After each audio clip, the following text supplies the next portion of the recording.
ರಾಜಕಾರಣದಲ್ಲಿ ಏನೆಲ್ಲ ಬೆಳವಣಿಗೆ ಆಗ್ತಾ ಇದೆ, ಏನ್ ಕತೆ ಅನ್ನೋದ್ರ ಬಗ್ಗೆ ಕೂಡ ಗಮನಿಸೋಣ.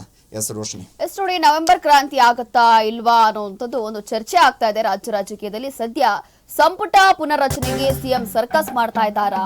ಪುನರ್ರಚನೆ ಬೇಡ ಅಂತಿದ್ದಾರಂತೆ ಡಿಕೆಶಿ ಅವರು. ಅಧಿಕಾರ ಹಂಚಿಕೆ ಸೂತ್ರದ ಲೆಕ್ಕಾಚಾರ ಏನು? ಹಾಗಾದ್ರೆ ಸಿಎಂ ತಂತ್ರಗಾರಿಕೆ ಏನು? ಡಿಸಿಎಂ ಆತಂಕ ಏನು? ಕಾಂಗ್ರೆಸ್ ಪಡಸಾಲೆಯಲ್ಲಿ ಭಾರೀ ರಣತಂತ್ರ. ಈಗ ನವೆಂಬರ್ ಕ್ರಾಂತಿ ಈ ಒಂದು ವಿಚಾರದಲ್ಲಿ ಸದ್ಯಕ್ಕೆ ಪುನರ್ರಚನೆ ಬೇಡ ಅಂತ ಡಿಸಿಎಂ ಹೇಳ್ತಿದ್ದಾರಂತೆ. ಅಧಿಕಾರ ಹಂಚಿಕೆ ಸೂತ್ರದ ಲೆಕ್ಕಾಚಾರ ಏನು? ಹಾಗಾದ್ರೆ ಸಿಎಂ ತಂತ್ರಗಾರಿಕೆ ಏನು? ಡಿಸಿಎಂ ಅವರ ಆತಂಕ ಏನು?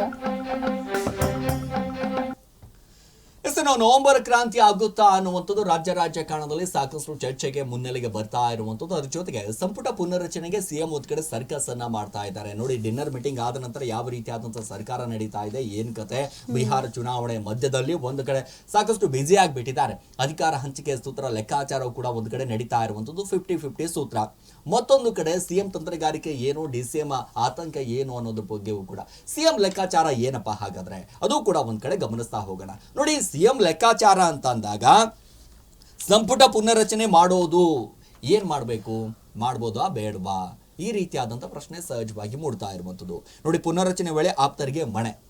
ಸೊ ಈಗೇನಾದ್ರೂ ಒಂದು ಕಡೆ ಸಚಿವ ಸಂಪುಟ ಪುನರ್ರಚನೆ ಆದಂತ ಸಂದರ್ಭದಲ್ಲಿ ಸಿಎಂ ಬಣದಲ್ಲಿ ಗುರುತಿಸಿಕೊಂಡಿರುವಂತಹ ಕೆಲವೊಂದಿಷ್ಟು ನಾಯಕರಿಗೆ ಅಸಮಾಧಾನ ಇದೆ.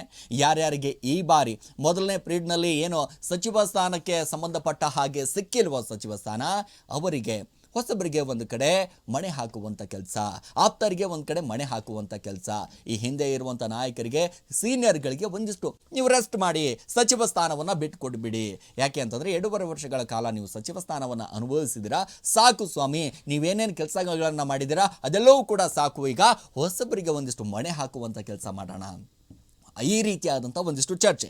ಅದಾದ ನಂತರ ಸಂಪುಟ ಪುನರ್ರಚನೆ ಮಾಡಿ ಡಿಕೆಶಿಗೆ ಒಂದು ಕಡೆ ಬ್ರೇಕ್ ಹಾಕುವಂಥದ್ದು. ಅಂತಂದರೆ ಡಿಕೆಶಿಗೆ ಯಾವ ರೀತಿ ಬ್ರೇಕು, ಸಿಎಂ ಪಟ್ಟಕ್ಕೆ ಏರಬಾರ್ದು ಅನ್ನುವಂಥ ನಿಟ್ಟಿನಲ್ಲಿ ಒಂದು ಕಡೆ ಬ್ರೇಕ್ ಅನ್ನುವಂಥ ಆರೋಪ.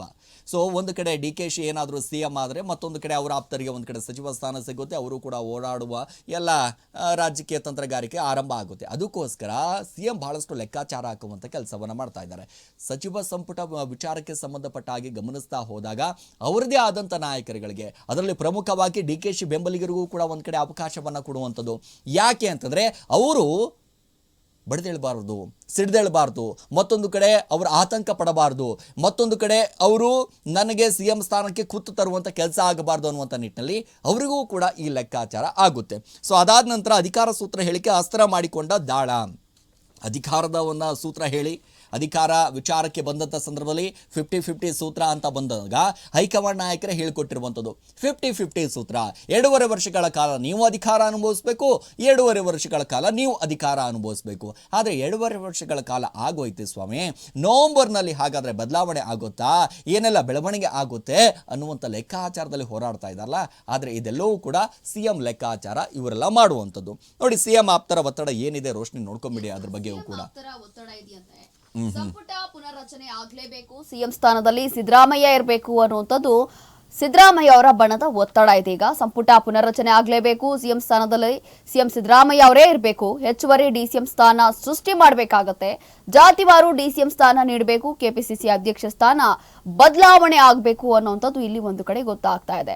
ಒಟ್ಟಿನಲ್ಲಿ ಸುತ್ತೇ ಬಡಿಸಿ ಸಿಎಂ ಜೊತೆ ಸಿಎಂ ಅವರ ಬಣ ಏನಿದೆ ಅದು ಡಿಸಿಎಂ ಅವರ ವಿರುದ್ಧ, ಡಿಸಿಎಂ ಅವರ ಬಣ ಏನಿದೆ ಅದು ಸಿಎಂ ವಿರುದ್ಧ ಅಂತ ಇಲ್ಲಿ ಸ್ಪಷ್ಟವಾಗಿ ಗೊತ್ತಾಗ್ತಾ ಇದೆ. ಕಾರಣ ಏನು ಅಂತಂದ್ರೆ ಅವರ ಒಂದು ಆಪ್ತರ ಒತ್ತಡ ಏನು, ಸಿದ್ದರಾಮಯ್ಯ ಅವರೇ ಇರಬೇಕು, ಯಾರು ಬದಲಾಗಬಾರ್ದು, ಕನಿಷ್ಠ ಆದ್ರೂ ಒಂದು 3 ವರ್ಷ ಆದ್ರೂ ಸಿಎಂ ಸಿದ್ದರಾಮಯ್ಯ ಅವರೇ ಸಿಎಂ ಪಟ್ಟದಲ್ಲಿರಬೇಕು, ಅಧಿಕಾರವನ್ನ ಮಾಡಬೇಕು ಅನ್ನುವಂಥದ್ದು ಅವರ ಒಂದು ಒತ್ತಡ. ಮತ್ತೊಂದು ಕಡೆ ಡಿಸಿಎಂ ಸ್ಥಾನ ಸೃಷ್ಟಿ ಮಾಡಬೇಕಾಗತ್ತೆ, ಹೆಚ್ಚುವರಿ ಡಿಸಿಎಂ ಸ್ಥಾನ ಸೃಷ್ಟಿ ಮಾಡಬೇಕಾಗತ್ತೆ, ಜಾತಿವಾರು ಡಿಸಿಎಂ ಸ್ಥಾನ ನೀಡಬೇಕು, ಕೆಪಿಸಿಸಿ ಅಧ್ಯಕ್ಷರ ಸ್ಥಾನವೂ ಕೂಡ ಇಲ್ಲಿ ಬದಲಾವಣೆ ಆಗಬೇಕು ಅನ್ನುವಂಥದ್ದು ಇಲ್ಲಿ ಸಿಎಂ ಆಪ್ತರ ಒತ್ತಡ ಇರುವಂಥದ್ದು. ಕೆಪಿಸಿಸಿ ಅಧ್ಯಕ್ಷ ಸ್ಥಾನ ಬದಲಾವಣೆ ಈ ಒಂದು ವಿಚಾರ ಈಗಾಗಲೇ ಬಹಳಷ್ಟು ಚರ್ಚೆಯಲ್ಲಿದೆ. ಕೆಪಿಸಿಸಿ ಅಧ್ಯಕ್ಷ ಸ್ಥಾನಕ್ಕೆ ಬೇರೆ ಬೇರೆ ಆಕಾಂಕ್ಷಿಗಳು ಇದ್ದಾರೆ. ಈಗಾಗಲೇ ಒಂದಷ್ಟು ಜನ ಎಲ್ಲಾ ರೀತಿಯಾದಂತಹ ಪ್ರಿಪರೇಷನ್ ಮಾಡ್ಕೊಂಡ್ಬಿಟ್ಟಿದ್ದಾರೆ ಕೆಪಿಸಿಸಿ ಅಧ್ಯಕ್ಷ ಸ್ಥಾನಕ್ಕೋಸ್ಕರ. ಏನ್ ಮಾಡಬೇಕು, ಹೇಗ್ ಮಾಡಬೇಕು ಮುಂದಿನ ದಿನಗಳಲ್ಲಿ. ಅದರಲ್ಲೂ ಕೂಡ ಚುನಾವಣೆ ಏನ್ ಬರುತ್ತಲ್ಲ, ಚುನಾವಣೆ ಸಂದರ್ಭದಲ್ಲಿ ನಿಮ್ಮ ಪಕ್ಷಕ್ಕೋಸ್ಕರ ನೀವೆಷ್ಟು ಕೆಲಸ ಮಾಡಿದ್ದೀರಾ, ನೀವೆಷ್ಟು ನಿಮ್ಮ ಪಕ್ಷವನ್ನ ಬಲಗೊಳಿಸ್ತಾ ಇದ್ದೀರಾ, ಇದು ಕೂಡ ಇಲ್ಲಿ ಮ್ಯಾಟರ್ ಆಗುತ್ತೆ. ಇದೆಲ್ಲವೂ ಕೂಡ ನೋಡಿ ಇಲ್ಲಿ ಕೆಪಿಸಿಸಿ ಅಧ್ಯಕ್ಷ ಸ್ಥಾನ ಏನಾದ್ರೂ ಬದಲಾಗ್ಬಿಟ್ರೆ ಅಕಸ್ಮಾತ್ ಅವ್ರಿಗೇನಾದ್ರೂ ಅವಕಾಶ ಹೋಗ್ಬಿಟ್ರೆ ಅನ್ನೋಂಥದ್ದು ಒಂದು ಕಡೆ ಚಾನ್ಸಸ್ ಇರುತ್ತೆ ಸಿರಾಜ್. ಇನ್ನು ಡಿ ಕೆ ಶಿ ಆತಂಕವು ಕೂಡ ಜಾಸ್ತಿ ಆಗೋಗ್ಬಿಟ್ಟಿದೆ ಅನ್ನುವಂತ ಒಂದು ಆರೋಪ ಸಹಜವಾಗಿ ನಾವೆಲ್ಲರೂ ಕೂಡ ಗಮನಿಸ್ತಾ ಇದ್ದೀವಿ. ಏನಪ್ಪಾ ಅಂತಂದ್ರೆ ಈಗ ಡಿ ಕೆ ಶಿ ಆತಂಕ ಅನ್ನುವಂಥದ್ದು, ಸೊ ಈಗ ಡಿ ಕೆ ಶಿ ಆತಂಕ ಅಂತಂದಾಗ ಸಹಜವಾಗಿ ರಾಜಕಾರಣದಲ್ಲಿ ಯಾರು ಸೂತ್ರವನ್ನ ಮಾಡಬೇಕು, ಡಿ ಕೆ ಶಿ ಆತಂಕ ಏನು ಅಂತದ್ದು ಒಂದು ಪ್ರಶ್ನೆ ಇದೆ ನೋಡಿ.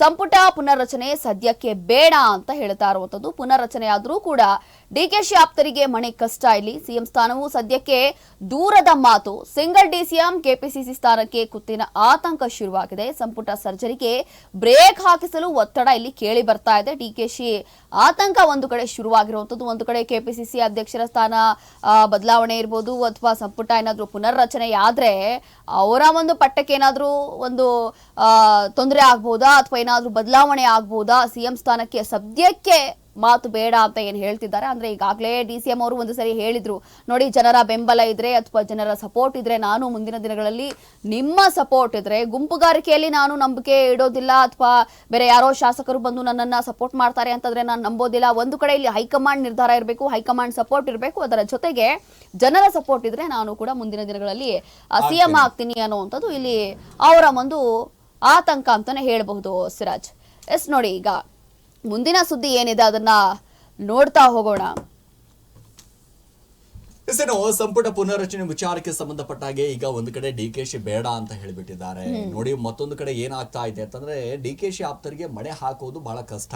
ಏನಾದ್ರೂ ಸಂಪುಟ ಪುನರ್ರಚನೆ ಆದಂತ ಸಂದರ್ಭದಲ್ಲಿ ಒಂದು ಕಡೆ ಡಿ ಕೆ ಶಿ ಆಪ್ತರಿಗೆ ಮಣೆ ಹಾಕುವಂತ ಲೆಕ್ಕಾಚಾರವು ಕೂಡ ಇಲ್ಲಿಯೂ ಕೂಡ 50-50 ಸೂತ್ರ ಇದೆ.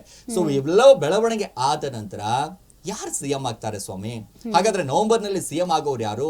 ಈ ರೀತಿ ಆದಂತ ಪ್ರಶ್ನೆ ಸಹಜವಾಗಿ ಮೂಡುತ್ತೆ. ನೋಡೋಣ, ಬಿಹಾರ್ ಚುನಾವಣೆ ಆದ ನಂತರ ಬದಲಾವಣೆ ಆಗುತ್ತೋ ಅಥವಾ ನವೆಂಬರ್ ನಲ್ಲೇ ಒಂದಕ್ಕೆ ಬದಲಾವಣೆ ಆಗುತ್ತೋ, ಅವೆಲ್ಲವೂ ಕೂಡ ಕಾದು ನೋಡೋಣ.